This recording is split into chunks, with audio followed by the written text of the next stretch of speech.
Pugh. That'll do it! That will do it! Pugh for Bournemouth!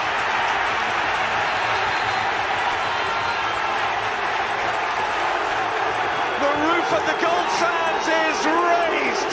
Everyone here knows what that could mean to this football.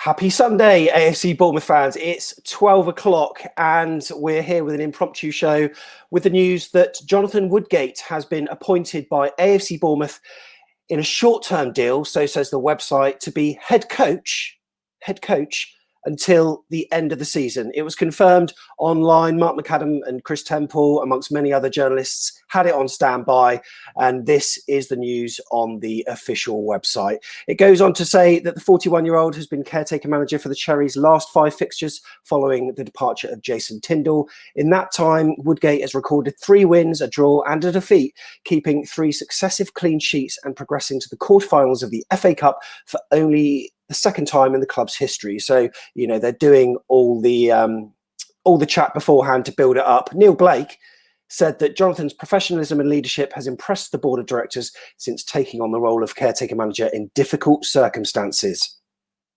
It's a strange circumstance as well, I've got to say. We were committed to getting us back to the Premier League. That was the statement. And then there was some kind of news that there wouldn't be an internal candidate, news of Thierry Henry's interest, and it's almost like the default fallback. Let's just give it to Woodgate till the end of the season. Give it Giggsy. Tom Jordan's here with us. Tom, you all right? Yeah, I'm all right, Sam. Not too bad. All right. Well, we're going to discuss this with the pod team today, so it's not just you. We got Tiggs here as well. Tony, how are you? Hello, buddy. You all right? Yeah, very well. Neil Dawson's here as well. Neil, you all right? Yeah, very good, thanks. And Jeff Hayward is here too. Jeff, how are you doing? Shall we have a chat? Let's have a chat. So, Jeff, I'll come to you first. Obviously, seem to be a little bit deflated here. And, you know, let's just say this in advance. Nothing against Woodgate at all. Nothing against him. He's a manager that's been put in very difficult situations and circumstances. So let's just remember that. Any criticism or frustration that we may feel certainly won't be directed towards him. Let's put it that way. Jeff, shoot. Well, I think we're all impressed by Woodgate, the way he conducts himself. The players seem to like him. Yesterday we didn't get a result, but the performance was much better. There seems to be a bit more motivation about the squad. However, just reflecting on this decision, it feels to me like the club have actually come to a sense of realization that perhaps we're not as good as we think we are. Does that sound familiar? And maybe we were never realistically in the market for people like Henry, Wagner, John Terry, because we just really weren't as ambitious as we thought we were, or maybe we just didn't think we could pay the wages, or maybe they just weren't that bothered to come to a little club like us. And I think there's a feeling of resignation to accepting Woodgate, albeit, you know, he's done okay, but does it really tally with that ambition to get back into the Premier League?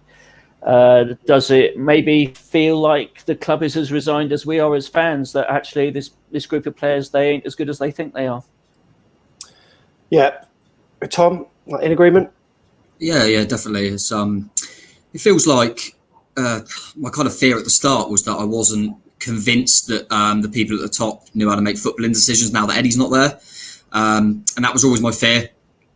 And I was concerned that Woodgate would get a few wins and just get the job, because I think any manager really would take the job, but they would want a lot of money. You know, that they would, and they'd want a significant contract. You know, they go, I'll come, but I want 4 years, and it would cost the club a fortune. And I think the club have realised, trying to get hold of Henry and all this stuff, they thought, God, this costs a bit of money, and just giving it to Woodgate. And you know, the things they've come out and said about best manager, you know, we've heard about best managerial CVs in world football, interested in the job, and it won't be an internal appointment, etc., etc. I always felt Woodgate would probably get it, because I just think that's the safe option. It's nothing against Woodgate, like you said at the start. He's done okay, steadied the ship, done what kind of he was told to do, really. Obviously, we lost yesterday, but he's had a decent run. But I haven't seen a massive transformation personally on the pitch. I don't think we look that good. And if that was probably one of our best performances under him yesterday, and I still didn't think it was great. But yeah, sadly I'm not surprised, but frustrating because I think we could have. It was our second chance to kind of maybe make a bit of a statement, and we've just gone to the safe option and the cheap option. Yeah, I mean, I've got to say, from my point of view, it just felt like the interview process should be kept quiet. And there's been so much talk of Wagner, who looked as though he was pretty much had a foot in the door, and then all this talk with Henry. And surely under COVID, it's the easiest way to keep a story out of the media. There's no discreet hotel meetings in random travel taverns off the motorway.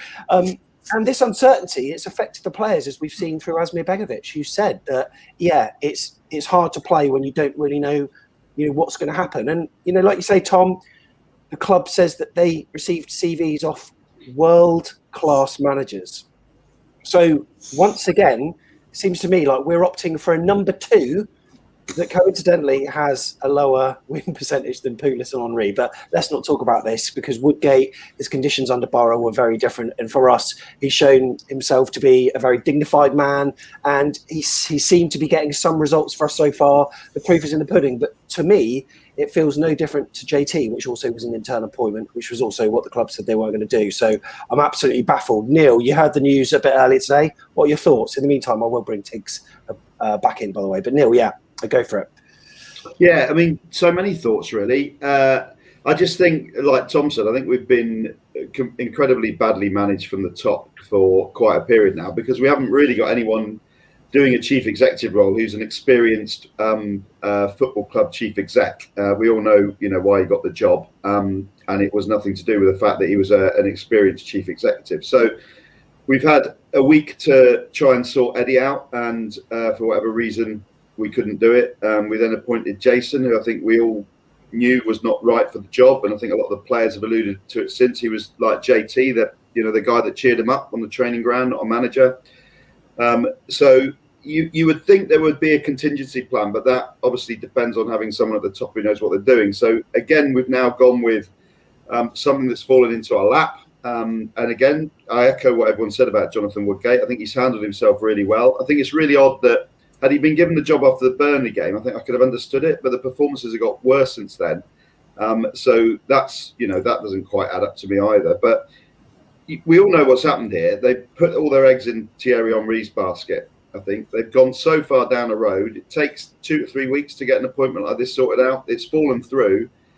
They've now got 2 choices. Do they go another 2 to 3 weeks down the road with someone else, or do they appoint someone who's already in the shoes? And that's what's happened. It's just complete mismanagement at the top. Yeah, completely. So, we'll bring Tiggs back in. And like Neil said, it does feel like they put, I don't know if they put all their eggs in his basket. They probably put it in his Renault Kangoo, and it's vavavoomed off by the looks of it, Tiggs. Yeah, I agree with Neil. It's interesting. I have no idea how long a process like this would normally take for a football. I mean, some teams seem to get a manager in straight away, don't they? But we did say from the outset we had nothing lined up when we let JT go. So again, a little bit of a worry. But the other thing about it is the Wagner, the way that he was kind of, if people thought that maybe he might have the job, and then Henry comes in at 20-1 in the odds, and then all of a sudden you're thinking, have we been seduced by that lovely French smile? So I wouldn't be surprised as well as we've burnt some bridges with some possible candidates. We had all these CVs come in. They must be looking at it thinking, hey, I've done this, and this in football, but you want to go with this guy, and now you're not even going with that guy. You're going with the guy you've already got. So even if we wanted to go back to the well now, I wonder if some people might be thinking, would we really want that job? Would we really want to work with you guys? Don't know. Yeah, it's absolutely bizarre, but he has got some good results, Tom. So maybe we should be focusing on the positives if we can. He's got some all right results. I think people get a little bit carried away because I thought Jason Tindall had some all right results. How long did we go unbeaten? We could still see on the pitch, the eye test, it wasn't great, but we were the longest team in the country unbeaten. So to suggest that Woodgate's done unbelievably. I think it's a little bit too far. Don't get me wrong. I think he's done what he was asked to do. He steadied the ship, and we've ticked along. But like Neil said, I think we've almost got worse. So it feels like that makes sense, doesn't it? That all this, like we're saying, we're all concerned about kind of what route we'd go down. You get all these managerial CVs, all the talk looks really exciting, and we wait until Woodgate loses his first game to appoint him. It's just like, yeah, that makes sense. It does seem really baffling, but yeah, it's just, I don't know. I'm annoyed because I'm not surprised, but then I just don't get it. I don't understand the thought process of it at all. We don't look any better, in my opinion, really. I mean, the result against Burnley was very good. We had a similar one against Palace, remember, at the start of the season in the other cup competition. Yeah. We stumbled over the line against Birmingham. We're one of the worst teams in the league, in my opinion. And then we were crap against Forest, who we beat comfortably earlier in the season. I know they've changed a little bit since then. Stumbled over the line against Rotherham. And then yesterday lost to QPR. I mean, it's at the end of the day, we're not going to get top 2 now. It's just trying to get into the playoffs. But even that's under threat now. But listen, like I've always said, I'm not massively keen on this group of players anyway. I believe they go through the motions too much. They've got quality, but I believe on the pitch they just go through the motions 90% of football matches. And you need a little bit more than that. But listen, Woodgate's come across all right. Seems okay. But we didn't employ... Everyone was criticising the appointment of JT because of the lack of managerial experience, CV, and things like that. And I kind of thought, all right, let's give him a chance. You know, he's been here for a while. Didn't work. Okay, fair enough. I didn't want him to go because I wanted to give him the season, but I thought, you know, fair enough. In the eye test and that, we're not looking good. Let's go and get someone in with a CV. And we just appointed someone that hasn't really got one. So. Yeah, I mean, Neil, sometimes I wonder whether the board think the club is bigger than what it is sometimes. Because, you know, let's face it, we've had designs on John Terry, Frank Lampard, Thierry Henry. Let's face it, we're a club with an 11,000-seater stadium. One of the stands is temporary, hasn't even got 10 urinals in it. We've had £500 million of revenue come through the Premier League. We've got nothing to show for it. It's an absolute missed opportunity. And that missed opportunity is also happening before our eyes this season to actually get back into the Premier League, it seems. Yeah. Sometimes I just wonder whether they are almost kind of raising the bar a little bit too high and sometimes, forget who we are. Do you reckon that's right? It's a Sandbanks mentality of the people at the top and who they want to knock around with. I've always been convinced by it. And because you're absolutely right. I mean, you quote the urinal test. I've never heard that one before, Sam, but I'm sure it's valid. But we are a club of a certain stature that's been blessed because of one man with having a playing squad better than we could ever dream of having for a stadium of that size. They won't be around long, but they're still there now. So the obvious thing to do, if they had 2 brain cells between them, was to have gone out in the summer and got someone of the ilk of Lee Johnson or someone who's an experienced championship manager, bit of a disciplinarian, wouldn't set the world alight as a name to get excited about, but would have put those players on the pitch in the correct formation, lined them up well, put a bit of discipline in them, booted the ones out that weren't trying, and we would have been comfortably top 3 or 4. And probably better with that group of squad. That was all that was needed. Just someone that knew their way around the Championship. Then you could take the view in the Premier League. You then go out, be ruthless, get rid of that person that's got you there, and go get a Rafa Benitez or someone like that. That's the time to do it.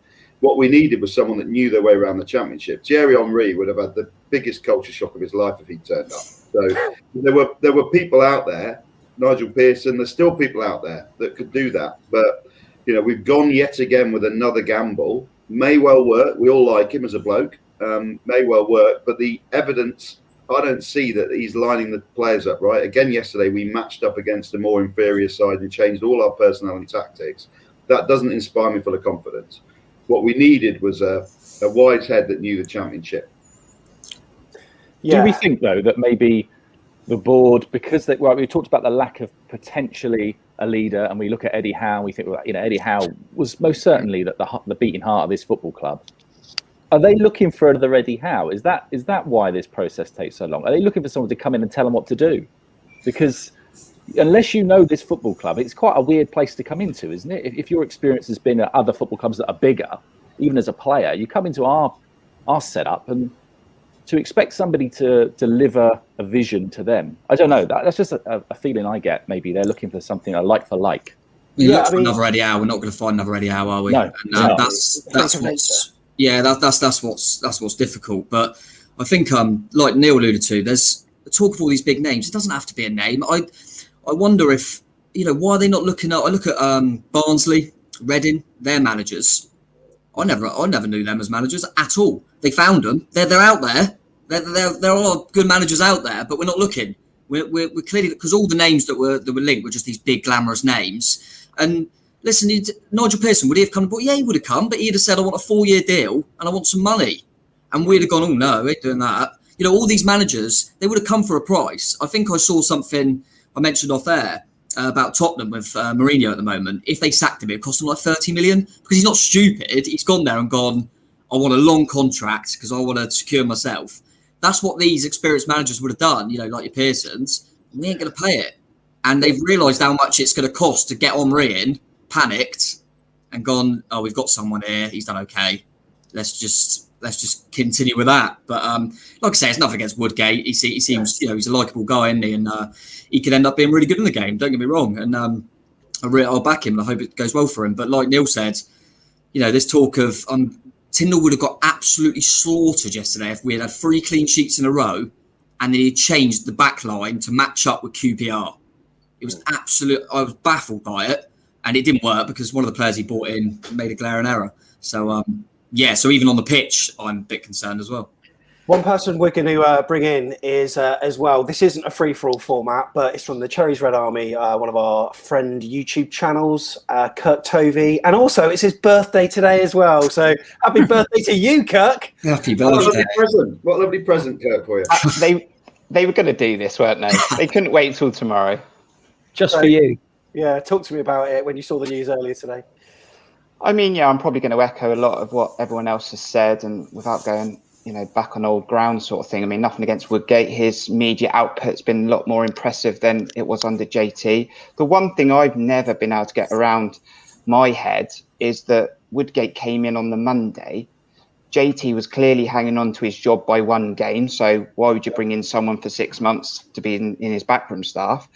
JT then goes on the Tuesday, but he's not going to be, it's going to be an external appointment, and he goes into caretaker charge. I mean, I'm half thinking now, was it always planned to be Woodgate? And it was just a sort of a cover up for 3 weeks, and then went, oh, actually, we're just going to go for Woodgate because we struggled to get the person we want. I don't know. I mean, it's just a bit strange that he came in on the Monday, JT loses his job on the Tuesday. That's the thing I can never get my head around. All the indecision that we've seen. I mean, we're coining Woodgate. It's not Watergate, is it? It's like, what has gone on? We've all got an opinion. Any of us could be right. Nobody knows, and it feels like the board don't know. Where's the decision making? Where's the leadership? It's all over the place. Do you think we were almost too entitled? We're turning into entitled fans because obviously we've had Howe for so long, and I think James Musselwhite on the free for all, known as Jim Bob on Twitter, if you want to follow him, said that the board have had it easy for so long by having an administration like Howe. That was his quote. And then they thought incorrectly that they could continue it with Jason Tyndall. And now it's almost like they've got to earn their corn by doing the things that they've not had to do for the past 10 years or whatever. And the moment that they're put under a little bit of pressure, it seems that they've collapsed, Neil. Everyone at that club's ridden the back of Eddie Howe. So, I mean, Jason Tyndall was woeful, wasn't he, when he was here with Jimmy Quinn, and we were all booing him, and he had a go at the fans after he lost at Blythe Spartans. He rode the back of Eddie Howe. The board all rode the back of Eddie Howe because he turned Sal's ears into silk purses. And there's no way we'd have been in the Premier League, so they all got salary increases on the back of him. we've heard from players, haven't we? None of whom would have played in the Championship, let alone the Premier League. I mean, they earned it because they went out on the pitch and sweated and earned it. Everyone's ridden the back of Eddie Howe, but certainly it's turned the board into looking like they knew what they were doing, and now we're seeing them for the true talent that they haven't got. And the thing is that the board have set Maxim's statement at the beginning of the season set the expectation for us as fans to live up to. You know, they said that under Jason Tindall, we were going to go up. That's essentially what they said, wasn't it? Now, what's really interesting now is that you put Woodgate in now with 15 games left to play. What's the expectation on him? I mean, he's only got a contract to the end of the season. Is there any expectation on him to still deliver that, or has the story changed? Are we looking at something completely different now? Let's just limp through to the summer and start again. We're looking to basically turn up in 2 to 3 games in the playoffs, aren't we? We're just trying to hang on in the playoffs and then hope we just turn up for a couple of games and somehow skank a win over Watford in the final and go up again. But I mean, it shows, if you ever want to see that there's no real planning at the top, it's that, as Kirk said, we already had Woodgate at the club. We brought him in on the Monday. So Jason had gone. Bournemouth, the official statement was that it will not be an internal appointment. They've just appointed someone that was already at the club. They obviously didn't know what they were doing, and I'm still not sure if I don't believe Woodgate's had any sort of interview. Personally, the way he talks stuff, it seems like I'm just doing the job, see what happens. Mm-hmm. And they've almost, Henry's expensive. They don't know what, and they've just gone, Woodgate, we take it to the end of the season. He's gone, yeah, sure, and then that's it. That's as much planning that's gone into it seems. Wasn't there a tweet from someone? I can't remember because there are so many media characters in and around AFC Bournemouth, like Alex Kirk and Chris Temple, Mark McAdam. I swear there was a tweet saying that Jonathan Woodgate is expected to know whether he's manager or not by after one of the midweek games that we had last week, and it obviously didn't happen. So this is a decision that's been taken recently. This isn't something that I think has been planned all along. I think, as Neil said, they've thrown all their eggs into one basket, and we've ended up with the guy we had originally. And it can't have been planned, Sam, because they wouldn't have done it after a defeat. Do you know what I mean? If they always felt about Woodgate, like Neil said earlier, they would have done it after a really good result. The last thing they would have done is he's just lost his first game, now we'll announce it. So that's pretty evident. But there are echoes of Eddie Howe, though, because did he lose his first 2 games? I mean, this is a different kettle of fish now. Yeah. We had no money and stuff. But I'll tell you what, one thing before we come back to Neil is it's so funny. We were all turning our noses up at certain people. We did the tier list and there were no way. And, Nigel Pearson was someone that we were, not sure about. But in the end, we thought, that's, that would be a good appointment and I'll be happy with it. Look at what Mick McCarthy's doing with Cardiff. Mm-hmm. He's got them playing really good football. I've got a friend who's a Cardiff fan who's really excited about the future and is feeling confident about winning and winning healthily at Dean Court on Wednesday night. It's just like, he's prehistoric, but he's getting a tune out of his players. So, you just wonder, why wasn't experience ever a consideration in this appointment? It seems to be that, I mean, when was the last experienced manager that we appointed? I'm not even sure. Mel Machin, probably. Mel Machin, yeah. What was that, back in 1995, was it? Your great game before. Yeah. Scary. Well, sorry, Neil. No, I was going to say, if you look at the way it's done properly, Chelsea's a really good example. So Thomas Tuchel was interviewed, signed up, his backroom team all had contracts, everything was agreed before Frank Lampard went. That's the way you do it if you don't want to break continuity at a football club. And that's what, when you've got an experienced board, that's what happens. Because Thomas Tuchel was appointed the day after Frank Lampard went, so there was no interview process that happened that morning with him and his whole team.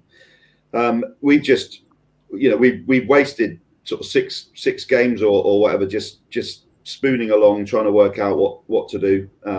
And it also brings into question Richard Hughes, because so Tom's point about we'd never heard of the guy at Barnsley, we'd never heard of the guy at Brentford. As fans, we're not here to pick managers. That's not what we do. Someone found Mauricio Pochettino when he was at Espanyol, didn't they? Brought him into the English game. That's because you've got a head of recruitment, which is what Richard Hughes is, that has their finger on the pulse of everything that's happening in all the secondary leagues around Europe, because we're not going to get a top league manager. What do they do to earn their money? I mean, the one thing I'm really worried about is Woodgate in charge, apart from the Burnley game, which is an FA Cup game, so sometimes can be a bit different, is that performances haven't been any different, like Tom said. And really, we scraped a result against Birmingham, who are in free fall, apart from yesterday. Rotherham haven't taken a point off the top six, apart from us, and haven't scored an away goal against the team in the top six. And we somehow got a 1-0 when they probably should have scored. And the one big test he came up against in QPR yesterday, a team in form, won 5 out of the last 6, he decided to throw in Chris Mepham and change to a back 3. And that for me is worrying. And I hate the thought that I was right about JT, but I don't see it being any different under Woodgate. And I worry, and I'm severely concerned for our playoff chances. And I hope I'm not right about that.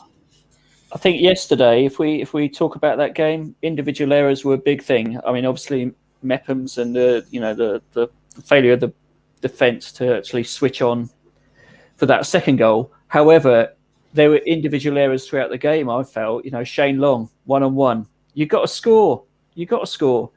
Billing misses a simple pass to Smith overlapping, which would have been a carbon copy of the goal we scored against Burnley.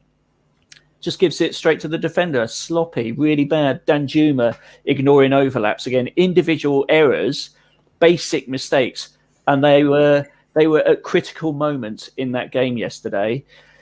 We should have been 2-0 up at half-time, and we weren't, and we paid the penalty. And I think it is worrying that the players just keep doing the same things again and then again and again. That is a fundamental error of this group of players. I think Tom's absolutely right. I don't think the group is a group that's a team and can be fitted into a team. So many times we've adjusted that jigsaw and it's still not clicking, is it? It's how many times, back 3, 4 at the back against Rotherham. I take your point, Kirk, but we played Rotherham's game in that match. We were lumping it forward at every opportunity and trying to play to nullify them. We played their game. We were down at their level. Exactly the same yesterday. I agree. Whoever comes in needs to clear out. That's what they need. It was individual errors yesterday, but the point I was making is that you made good points there in the sense that the 2 individual errors, the keyest ones, were obviously Mepham for the goal and Shane Long should have scored. Both of them players shouldn't have been playing. Why were them 2 starting? That's my the 2 players that made individual errors should not have been near that team. So that's my concern. It's why 3 clean sheets in a row, and then you muck around with the defence to match up to a team that they should be. Yeah, they're on a good run. They ain't that good. They're not that good at all. And at 1-1, they weren't even trying to win the game, and they went and won it. It was the decisions were really odd. Changing, a back line that just kept 3 clean sheets was really bizarre. And you're bringing in a player that, I quite like Meps, but he's known to make individual errors. It was a really weird call. So that concerned me yesterday. That the kind of first time that it looked like Woodgate had made a few little changes and tried to implement something, and it didn't look good. The thing that concerned me was we've got a problem scoring goals at the moment. And then if you look around the side, Danjuma will get goals because he's got 7 or 8 this season. Stanislas has got 9 this season. And Surridge has got sort of 3 or 4 and has got a bit of a track history of scoring in the Championship last season. So Surridge was out for Shane Long, who will guarantee you 2 goals in 46 and has all his career. Stanislas was moved from being in a position where he was up the pitch to being at left wing back, and Danjuma was dropped. So when you need goals, the 3 people that could get you goals were either off the pitch or at left back. And those are the sort of alarm bells in your head that just thinks, is he up to the job? What raised my eyebrows is after the game, he came out and he did a little interview with Solent. And he actually, when he talked about Long, he said, well, it's good now because he's had 90 minutes. We're getting him back to match fitness. Well, that shouldn't be a number 1 priority at the moment, getting Shane Long to match fitness. As Neil just said, the number 1 priority should be getting some goals on that pitch. So that's a bit of a concern as well, in my opinion. The only thing Shane Long offers is he runs around a bit, but Sam Surridge can do that just fine. Absolutely fine. And he's got more substance to him as well. I don't think anyone was really excited about Shane Long, but I did believe, he'd work hard. He's, experienced player. He might add a little bit. But yeah, he's never going to offer you goals. And like Neil said, the only one on the pitch that looked like he'd offer us goals was moved to left wing back. So Yeah, really bizarre. We're going to obviously hopefully have Don back soon and things like that. But that's the worry.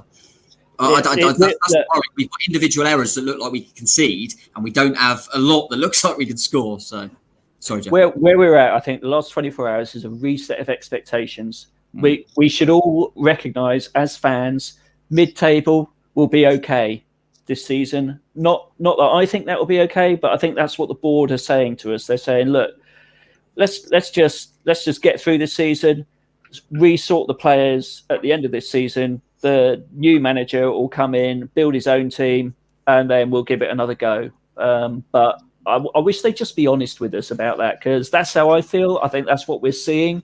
Those are the signs we're seeing. They're just not coming out and telling us that. Who's to say that we aren't going to go through this charade at the end of the season? Because, why is it a short-term appointment? Why is it not a 2-year contract or whatever? If he's the man, then why not treat him like the man? Yeah, it's cheaper, and it's so transparent, it's unbelievable. So we're going to have this whole merry-go-round again in only a few months now. And then give the job to Stephen Purchase. It's that a madness. And then if you listen to any ex-pros talking about managers, like Ferguson's done it, a few profile managers have done it when they've said, I'm going to go at the end of the season. And all of the players have known that guy's only got another 4 to 5 months left. They will all tell you to a man that they don't put it in as much because they know that he's not around. He's not the permanent one. There's going to be someone else coming soon. So you could just add that to the list of shit show decisions that we make. And head coach as well. Yeah. I mean, Sam, going back to when obviously I was campaigning for a complete shift in direction back in September, and there was an argument for continuity. That was the right time to do it. It had a whole complete season with someone new in there to grab hold of it and do whatever they wanted to it. The problem I think they found themselves in now is the time is now shorter and they can't play around with it. And whoever comes in's got 16 games. It's a lot more difficult now than it would have been back in September. And I think they think that they're on a hiding to nothing. If they go for Henry and it doesn't work out, they'll get battered because people will go, he hasn't got the experience. If they go for someone like Pearson and it doesn't work out, they go, why did they play for someone who's maybe at the end of their managerial career? And I just think they thought, we're on a hiding to nothing. If we don't get promoted, let's just go for Woodgate. We're safe though, aren't we? I think we're staying up. We just are. A positive spin on it, yeah. I think my suggestion of Joe Pasquale's looking a little bit. I'll tell you what, I'm warming to that idea, aren't you? Yeah. Yeah, we're safe. That's the positive. We're safe. We're going to be in the top 2 tiers of English football. What else is there? I'm trying to think of something else. Did that help me out? Yeah. Well, you know what? It's pretty difficult, but look, Woodgate has the job now. What does he need to do, and what good things have we seen from Woodgate so far? Let's try to somehow be positive about this appointment. What's he brought the side? So, well, he's bought a better media persona. We can say that. Very eloquent in front of the press and in the media. I think he's very good in front of the camera. Jeff, Can we get a point for that, Sam? I wish we could, but yeah. I mean, what goods he bought us, Jeff? What goods he bought us? I did think the players looked a bit more motivated. I mean, that game yesterday, it wasn't just because QPR were wearing blue and white hoops, but I thought back to the Reading game and, against a team that was similarly up for a battle, and we seemed to match their intensity in that first half. And I think that there feels like there's a bit more motivation in that squad. But, same old limitations, sadly. I think before yesterday, I would have said that we seem to have cut out the individual errors, which is a bit annoying after yesterday. But I think there was, I remember against the Rotherham game, where we saw it out, I felt back to the Millwall one where we were 1-0 up and they didn't offer anything and they nicked a goal. And we looked a little bit, I think also is a point is that Carter Vickers is now available. Obviously, I'm sure Jason is frustrated that he was never fit for him, but now he's not someone that's let us down. I think he's come in and done well, which is, remember we're without Cookie as well, but I think them two were starting to form a decent partnership. So that's something. I think Carter Vickers and Steve Cook are very good centre halves. And we've had this is all apart from yesterday where he weirdly changed it. We looked a little bit more organised defensively. Trying to think of something else. Wilshire's getting up to speed a little bit more now, so he'll get better with every game, and that's always going to help us. Solanke will be back soon. Hopefully, Stacey will be back soon. A bit more competition for places, things like that.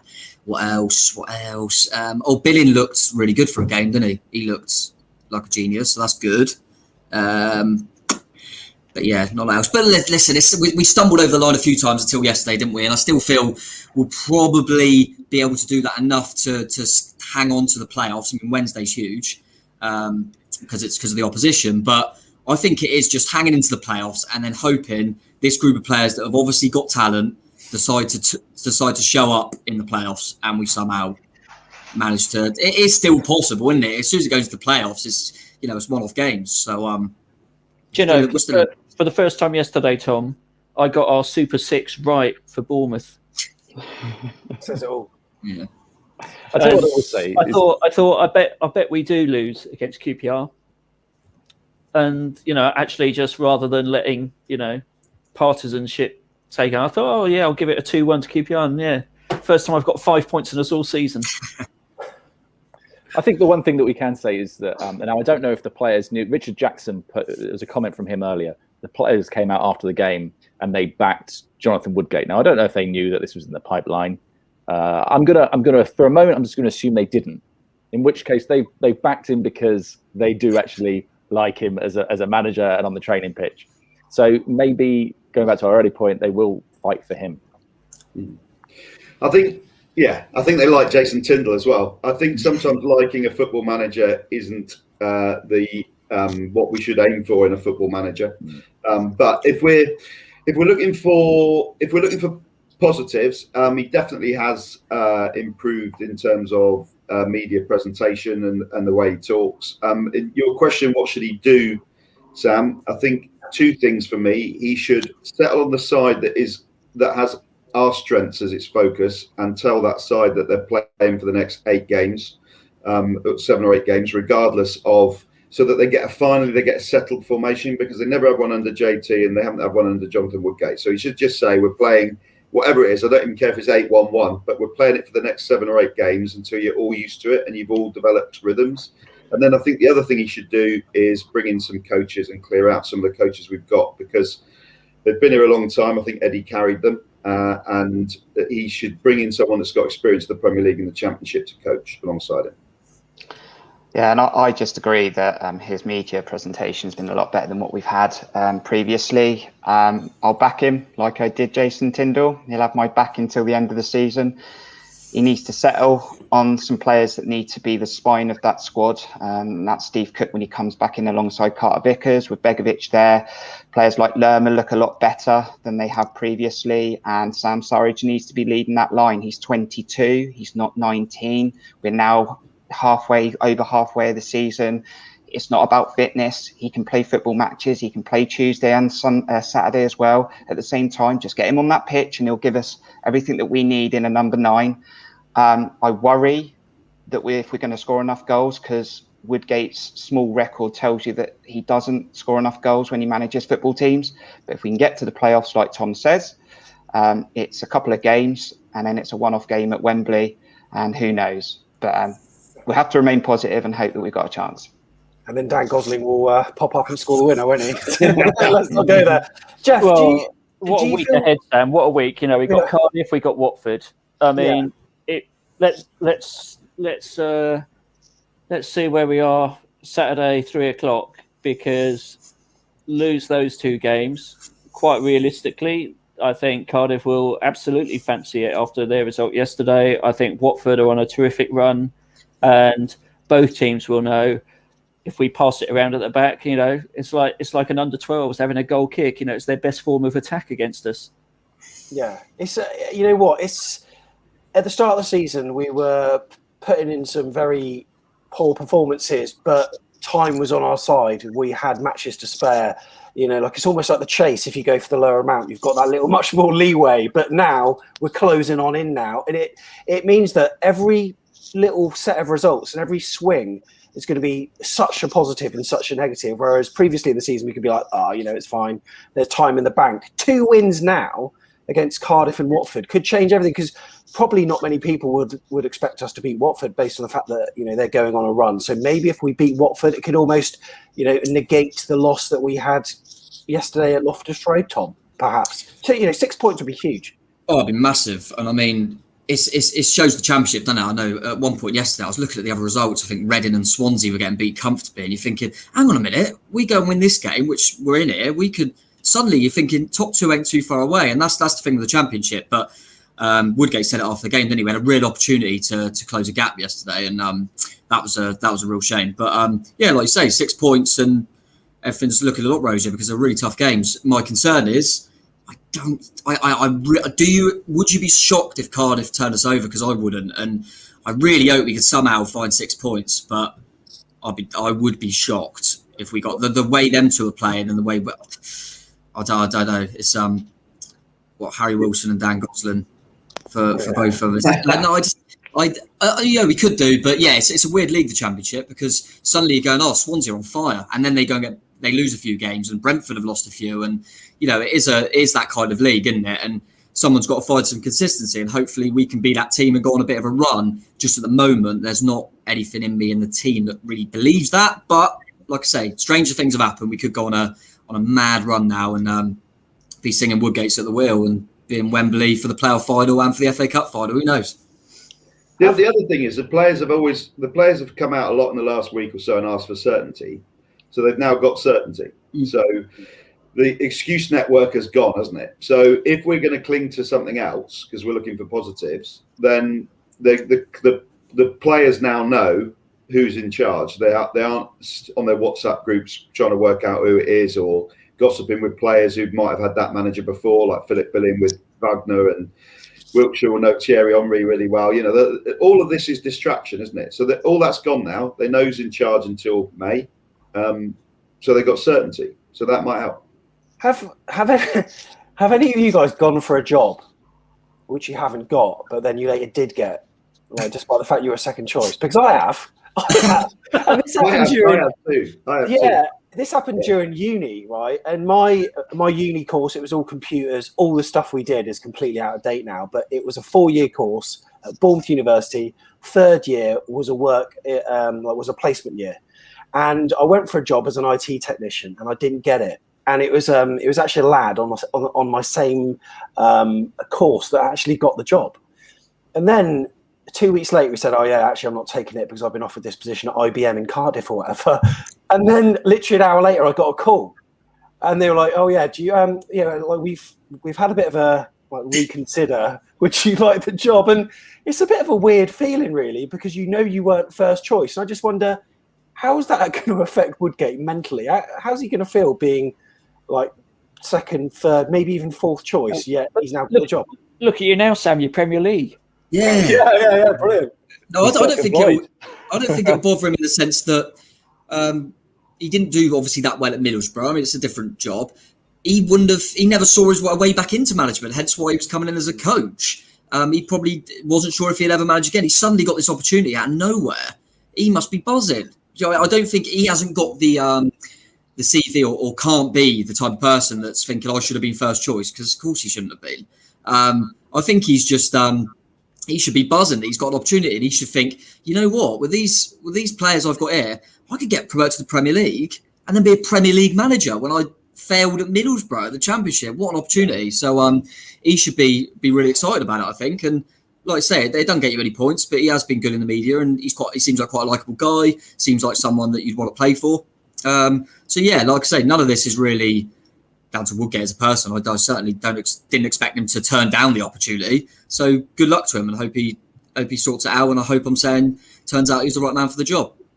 It's a free hit for him, isn't it? Really? Yeah. I mean, he's got nothing to lose. He's got no emotional connection to the club. He's got no loyalty to Purchase or Fletch or anyone else who might, be left in his wake if it doesn't go well. So, yeah, for him, every opportunity to do something good. And if he doesn't, we've just given him all the excuses why it wouldn't work anyway. And that's not even his fault. Yeah, exactly. It's like in some ways it's no different to what we were suggesting before Jack Wilshere signed about a pay-as-you-play contract, and almost he will get the financial incentive depending on how good he is, and obviously if he is good, maybe he'll be rewarded with like being a manager in the Premier League. Just don't know. Bentley or something. Yeah, Bentley. You never know. So yeah, we have touched on it already, but this video is actually forming the audio for the pod, so we will touch on yesterday's match. There's split opinion out there, Tiggs. There's split opinion saying, it was poor, but we showed some good signs, and even Jeff, like the first 20, 30 minutes, you were actually impressed by the intensity. So I'll come to Jeff next. But Tiggs, thoughts on yesterday? It's what we've seen for most of the season. If he's going to make a stamp on this team, it's his chance now. It's going to take a while, though, isn't it? I mean, you're right. I think Tom was right earlier. We cut out some individual errors previous games running up to this, so it's sad to see that come back. But Jeff's spot on. The first 20, 30 minutes, we were definitely looking like the favourites to win that game. It's just the mental fragility, isn't it? We lose once we're down a goal. It can go either one or two ways. We got back in, but we just can't keep it going. And I think then there was almost a thing where we just pushed everyone forward, didn't we? And just left ourselves so open. It was, in the end, it surprised me we didn't ship another 3 goals in the last sort of 30 minutes. Yeah, we've talked about formations and the baffling decision to play 3 at the back instead of the combination that's served us so well. Jeff, there were some positive moments though in terms of the chances that we created, just not the people to finish by the looks of it. Yeah, I mean, I've got to say, watching that game yesterday, I had a curious feeling, which was even up until the second goal from QPR, I thought we were going to win. I just felt we were playing well enough. We had enough. Surely we're going to win this game, because it felt like the players believed they were going to win it. And I don't know how to translate it. I felt actually more confident playing yesterday than I did against Rotherham, even though we won that Rotherham game. Yeah. Every time the ball went in the box on Wednesday night, I was thinking, geez, they're going to score. And yet yesterday, it was one of those weird games. It was play that game 9 times out of 10 and we do win it. We didn't yesterday. Sod's law. I think you can point to the way he changed it. You can point to the players not delivering when they should have done at key moments.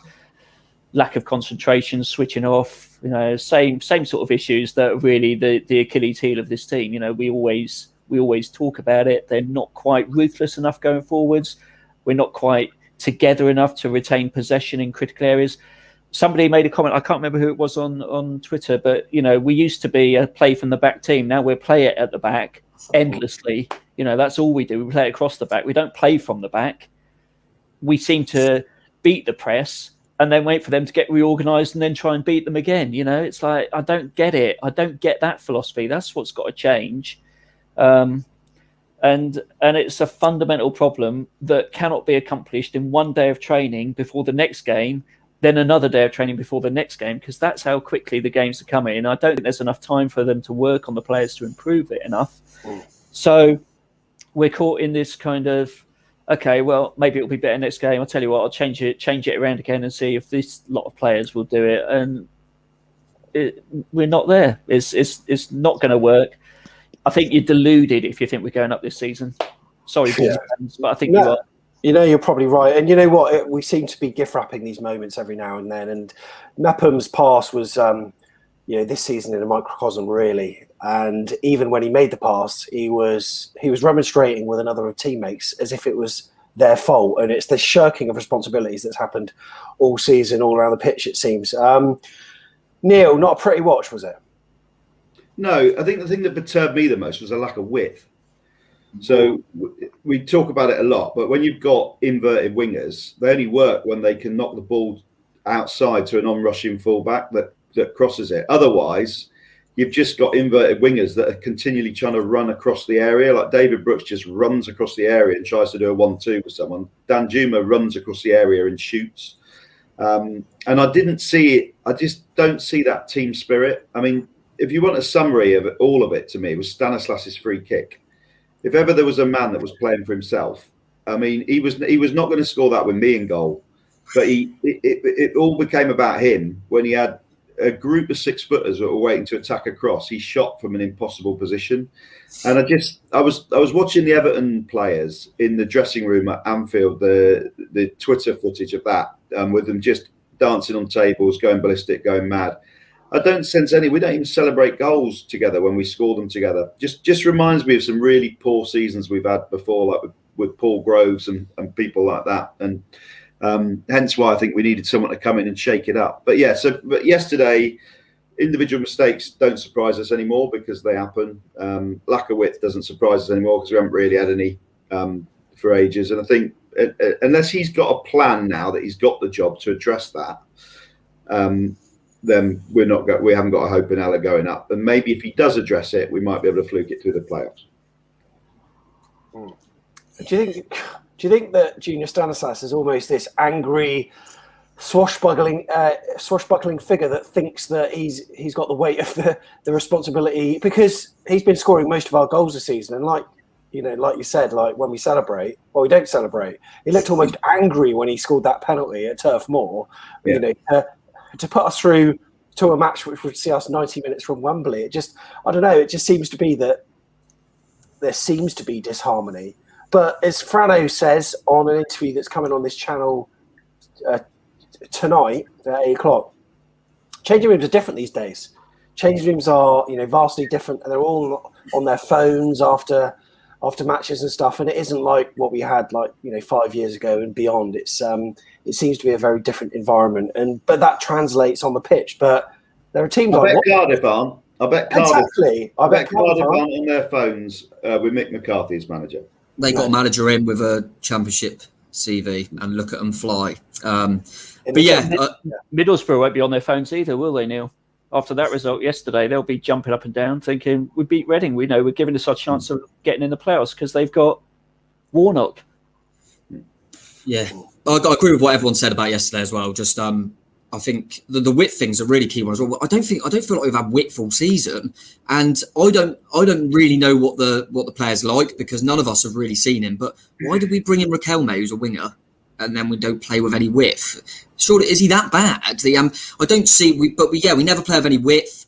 The fullbacks don't fly like they used to, and that's definitely a concern. But yeah, I think the fact is when you go to a back three, whatever system you play, but when you go to a back three, I mean, even when I've played it in Sunday League football, in your edge you want to play from the back more because you've got an extra centre half. You feel like that's the. So I don't believe Mepham doesn't do that in a two. Do you know what I mean? Sometimes you overplay it when you're in a three at the back. It's almost it really was strange that we changed to that. And but yeah, say about Stanislas, things like that. Stanislas is probably the man that I feel like at the moment is the one that's going to provide a bit of magic. And he's been at the club God knows how long now. We talk about these amazing group of players that we've suddenly got. Steve Cook, Asmir Begovic have been our best two players this season. And Junior Stanislas is the one that looks like he's going to pull it out of the bag out of nowhere. And we're all demanding that Sam Surridge starts, player to come through Euphrax. So these amazing players. There was one positive yesterday. We actually did a decent move from a set piece. Did anyone remember that? Yeah. At the end of the first half where Lewis Cook blasted it just wide. That's the first decent set-piece move I've seen, apart from Junior sticking it in the top corner all season. Was that set-piece intended for Lewis Cook to actually strike from Yeah, from it looked like it was, yeah. It reminds me of Charlie Daniels' goal against Middlesbrough, where Wee Man played a pass. It was too much for him. They closed him down, and he thought, I'm going to have to go around a couple of men and then shoot. And everyone was like, what an incredible set-piece, but that wasn't how it was meant to be. Kirk, sorry, you were about to say something.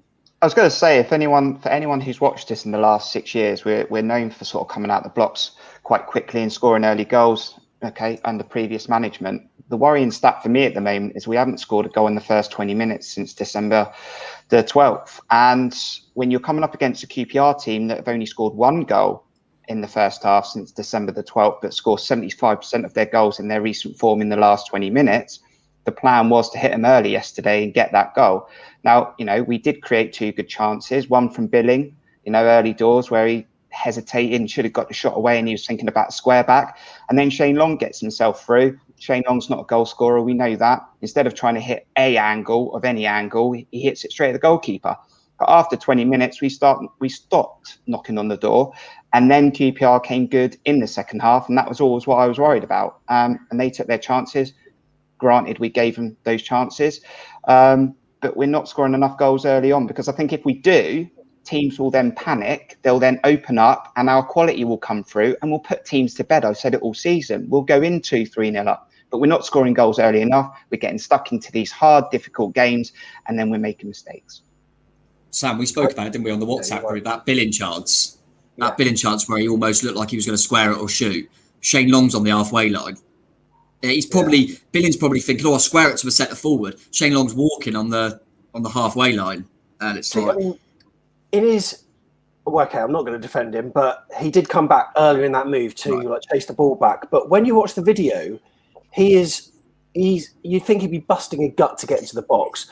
You know, even if the shot is saved or partially cleared, he could be on the edge of the box, you know, trying to mop that up. But he's not. He's fast walking. I wouldn't even say he's jogging. If you have a look, there's a camera from behind Asmir, and you look at him and you're thinking, is he a striker? He's just watching what's going on. Absolutely scary. And he's a player that's, you know, coming in for pelters online. One thing I think we can all agree on, Chris Mepham, obviously what he did was shocking.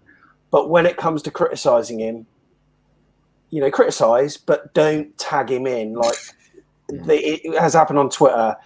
Not only tagging him in, but the most vitriolic words that you could use against a player as well. I don't think that would do his confidence any good, Tom? You can't, on one hand, which I've been saying a lot, demand more from these players, say the players ain't showing enough fight, enough desire, blah, blah, blah, blah, blah, and say we want them to show us more as fans, and then go and say stuff like that to a player for making a mistake. It's, if you've never made a mistake in your life, then fair enough. But I'm pretty sure we all have. So listen, it wasn't anything to do with desire. It was a poor moment of judgment from Chris Mepham on it. A bad pass is what it is. It was frustrating, and you can say that you don't think Mepham should be in the side, etc., etc. But yeah, let's not get nasty about it. At the end of the day, if we want the players to give their all for us, that's the last thing you want to do is start subjecting them to things like that. So we need to keep away from that. Frustrations boil over, don't they? But you need to keep it constructive as we can. Like you say, it was a bad pass, but that's what it was. Yeah, and you know what? There's criticism of everyone. There's criticism of the board. There's criticism of all sorts. But you know, we'll try to keep it contained. I mean, people can just look at Twitter or Facebook if they want raw reaction. And you know, we are about reflecting reaction, but there needs to be a little bit of respect with it. But if you want positivity, check what John Sparks said on the free for all. And I've clicked it up and I put it on Twitter. And he's convinced Tiggs that we could have easily won the game had certain chances, actually gone for us, because at 1-1 we were overly chasing the game. Stanislas lost his marker at the far post and QPR made it 2-1, but we just need to think a little bit more. Yeah, and I think what everyone has said is spot on. We talk about Mepham there. If we'd taken our chances earlier in that game, we wouldn't have talked about Mepham probably wouldn't even have been in the position to make that mistake, in all honesty, but he did, so there we go. We can see there are moments in this team that means that we can score goals. What Neil said earlier about consistency and the formation and the team selection is going to be paramount in kind of getting any confidence in these players. You can't keep chopping and changing them out. But we can do it. We can play football. We know that we can. It's just keeping it consistent. And what John said on the free-for-all was spot on. We can win games. There's no reason why we can't. It's not about really just the football we play. It's about the players feeling that they've got confidence in them from the manager. And I think chopping and changing around is not helping. And we do need fans back in the ground, as Mark Davis said. And that was the last time we won 2 games in the league in a row.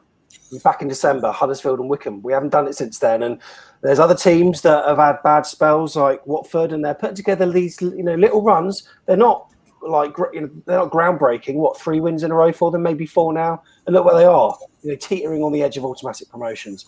There's still time, but things have got to be put right straight away. And Cardiff, he said, it's a 6-pointer, Tom, isn't it? Oh yeah, it's a big game, isn't it? Big game. But yeah, we'll see, and agree with what everyone's saying. I think the cohesion's a key thing. We all know if we went back to that team that got promoted, we can name the 11, bar maybe Kermagant or Pittman. then you can name every player that played in that team. And obviously fitness and injuries plays a part in that, but you've got to build relationships. I think we've alluded to it earlier in earlier podcasts, that the fact that we've got a big squad is making us over rotate because we feel we can, because we think, just take him out, put him in this game, make 4 changes, fine. You've got to build relationships, build partnerships within the team, a bit of cohesion and things like that. So I agree with what everyone's saying there, that we need to stick with something and go with it. If you have to make the odd change now and again because of injuries, that's fine. But have a system, have a way of playing, have an identity, stick with that. Lose a couple of games, stick with that, and let's get a bit of cohesion going. But yeah, like you say, go on a little run, we'll be fine. Woodgate's at the wheel. Come on. Woodgate's at the wheel. So before we say our goodbyes, just a reminder, as if you needed it.